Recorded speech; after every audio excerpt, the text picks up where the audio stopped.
What's up, everybody? Weston here with the Hidden Gibbon, back with another daily deck tech video.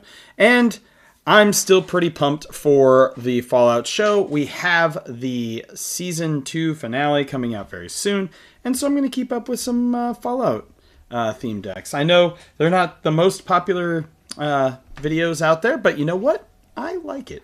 And someday somebody might want to go through it. So without further ado, let's get straight into the Master Transcendent. So the Master is one of the two commanders that came with the Mothman Master. I think it's Sultai for the tribe deck.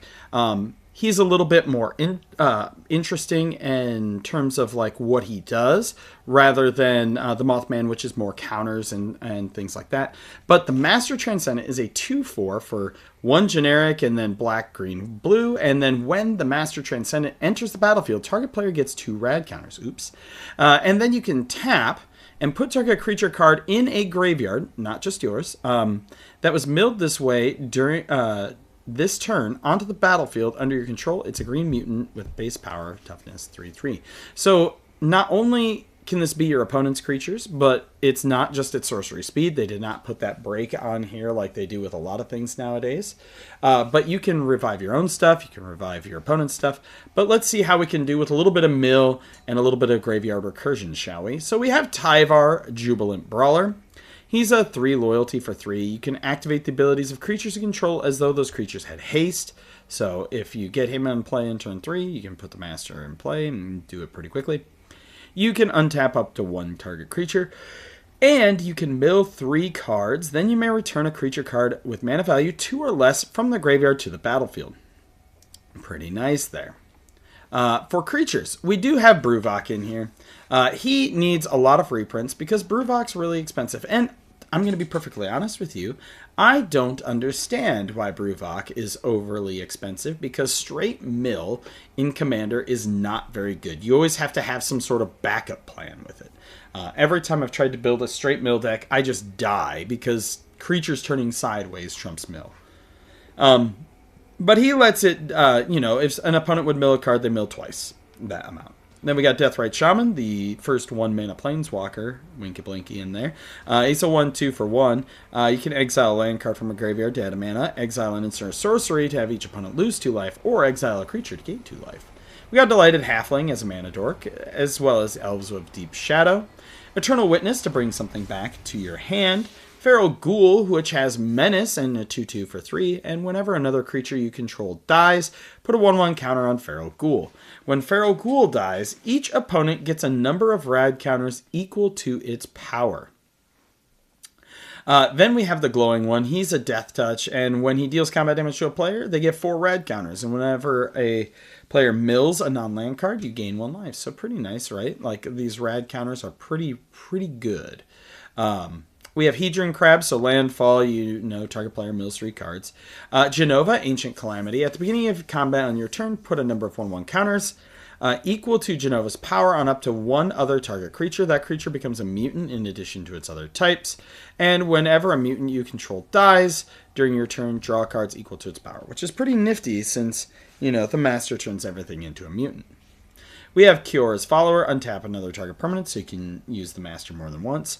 Llewellyn, which is when it enters, mill 4 cards, and you put a creature card from among the milled cards on top of your library. You can also discard a land card to make a bunch of worms equal to the creatures in your graveyard. We got Marvin in here. Marvin also does some silly things, and Marvin here is going to have the ability of the Master. It's great. Good. I love Marvin. I highly recommend you put him in more of your decks. He does combo out with several things. We have Muldrotha, the Gravetide, which is during each of your turns you may play land and cast a permanent spell of each permanent type from your graveyard. We have Murkfiend Liege, which gives your green and blue creatures each +1/+1, and then you can untap all green and or blue creatures during each other player's untap step. Nightkin Ambusher, which is Ward 2, and when Nightkin Ambusher enters the battlefield, target player gets 4 rad counters. And then it can't be blocked as long as defending player has rad counters. Nightkins are super mutants that are even more crazy because they have themselves some stealth boys. We got Birds of Paradise in here. We've got Phyrexian Metamorph. Oh, one thing, by the way, that combos with Marvin, if you wanted to put it in here, I can't remember her name. Her name is like Irowen or something like that. She's an uncommon from the Lord of the Rings set. Having her in play will allow you to use the Master infinitely, or as many targets as there is. But Phyrexian Metamorph, we have Raoul, Troubleshooter. Once per during each of your turns, you may cast a spell from among cards in your graveyard that were milled this turn. Each player mills a card. Ruin Crab mills some things. Sidisi Broodtire is whenever it enters the battlefield or attacks, you mill 3 cards. And whenever one or more creature cards are put into your graveyard from your library, put a 2/2 black zombie in. 6 lets you mill 3 cards, and you may put a land card from among them onto your hand. And as long as it's your turn, non-land permanent cards in your graveyard have retrace. We have the old Tato farmer here. He's a 1/4 for 3 with landfall, and whenever a land enters the battlefield under your control, you may get 2 rad counters. And then you can put a land card from your graveyard that was milled this turn onto the battlefield under your control.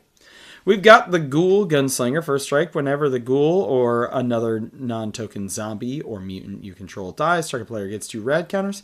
If that player is you, create a treasure token. We got the Mind Skinner, so whenever your stuff deals damage, it actually mills people instead. And we have the Wise Mothman. I love this card. I had to add it in here, even though he's not quite a mill synergy. But whenever he enters and whenever he attacks, each player gets a rad counter. And then when or more non-land cards are milled, you put a 1/1 counter of each of up to X target creatures, where X is the number of non-land cards milled this way. Sorceries, we got a little bit of ramp in Rampant Growth and Cultivate. We've got ourselves a whole bunch of mill in the terms of Cut Your Losses, which mills half somebody's library. Extract from Darkness, which each player mills 2 cards. Then you can put a creature card from your graveyard onto the battlefield under your control. Fractured Sanity, each opponent mills 14 cards. Glimpse the Unthinkable, target player mills the top 10. Maddening Cacophony, each player mills 8. If it was kicked, they mill the top half of their library rounded up. Nuclear Fallout. I love this card. It's one of my favorite removal cards. Each creature gets twice -X until end of turn. Each player gets X rad counters. We have Reanimate in here to bring something back. We have Singularity Rupture, which is a Wrath, and then any number of target players each mill half their library rounded down. Toxic Deluge, and then of course Traumatize, so that way target player mills half their library rounded down. Instance, we've got Abrupt Decay, we have Assassin's Trophy, we have Atomize, and we have Putrefy, and Beast Within. All of those are for removal. We do have Drown in the Lock, which counters a spell or destroys a creature. We have Brain Freeze, so if you manage to combo out, or your opponents manage to combo out, this is more so if your opponents manage to combo out. This is not necessarily for you to storm out. Although there are ways for you to do that. If you put Mystic Forge and Mystic Forge, Sensei's Top, and Helm of Awakening, you can just do it that way. But think of this as a defensive Brain Freeze. Lots of people like to storm. Rad Storm, same kind of concept here. We have Didn't Say Please, which mills, and Thought Scour, which mills. For our artifacts, we do have Altar of the Brood, which is whenever another permanent enters, each opponent mills a card. Mage Right Stone, untap target creature that has an activated ability with tap in it. Mesmeric Orb, Panoptic Mirror. We're trying it. Every time I've tried to play this card in something, it just sucks. I don't even think it needs to be a game changer anymore. Swiftfoot Boots, and Water Crystal as well. For enchantments, we have Extravagant Replication, because it wouldn't be a deck made by me without me trying to sneak this card in there. We have Fraying Sanity, so at the beginning of each end step, the enchanted player mills X cards, where X is the number of cards that were put into their graveyard from anywhere this turn. I like to use that in conjunction with Extravagant Replication. We have Freed from the Real. We have Inexorable Tide, Intruder Alarm, Psychic Corrosion, and Ripples of Undeath. Ripples of Undeath is actually really good because at the beginning of your pre-combat main phase, you mill 3 cards, and you pay 1 and 3 life, and you return a card amongst those to your hand. Lands, we got Bojuka Bog, so if you absolutely need to, you can wipe out somebody's graveyard.